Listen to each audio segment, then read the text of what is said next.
highest love, reverence, and obedience. So how do verses 18 through 20, and I hope you're following along in your Bible, contrast idols with the living God? Well, idols are man-made objects that have no power. That which is created is not greater than the creator of all things. Even the materials used to create idols are themselves created by the living God. Our lesson writer said this: humanity must always recognize the infinite distance between God and his creation. To lose the distinction between the creator and his creation is to fall into the sin of idolatry. You know, I hear on TV during our COVID pandemic that we are still going through all these months later, and many on TV say things like, we must trust the science. Well, science has its place in our society, but science is only sometimes trustworthy. Science is basically an analysis of observable data.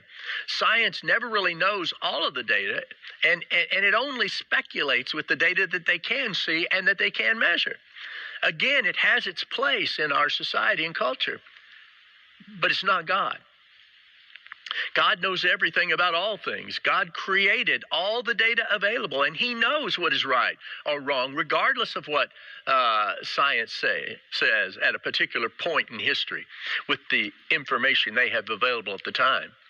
We can't make science our idol, although the way we hear some speak, you would think that they would have us to bow down to it.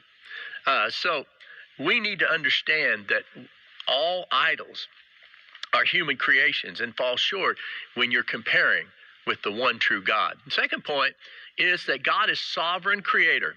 God alone is the creator of the universe, directing the affairs of his creation. Isaiah 40, verses 21 through 26 says, "Do you not know? Have you not heard? Has it not been declared to you from the beginning? Have you not considered the foundations of the earth? God is enthroned above the circle of the earth. Its inhabitants are like grasshoppers. He stretches out the heavens like thin cloth and spreads them out like a tent to live in. He reduces princes to nothing and makes judges of the earth like a wasteland. They are barely planted, barely sown. Their stem hardly takes root in the ground. When he blows on them and they wither, and a whirlwind carries them away like stubble.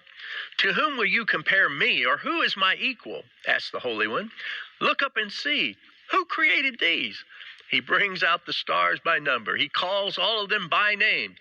Because of his great power and strength, not one of them is missing." Now, Isaiah used rhetorical questions to make his point in this passage. Now, if you would like to study this a little further, on page 77 of your commentary book that we provide to those that are in our church, if you go to page 77, you will see a literary device explained called chiastic structure. And if you don't have that commentary, just Google it, and it's spelled chiastic, chiastic structure.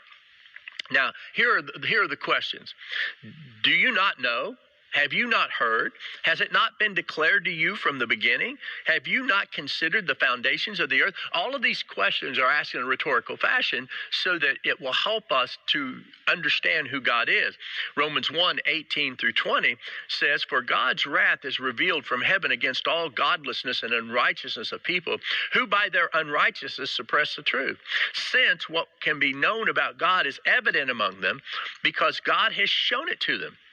For his invisible attributes, that is, his eternal power and divine nature, have been clearly seen since the creation of the world, being understood through what he has made. As a result, people are without excuse." In other words, there is enough God in creation that no one can say that they didn't have opportunity to know that there is a God.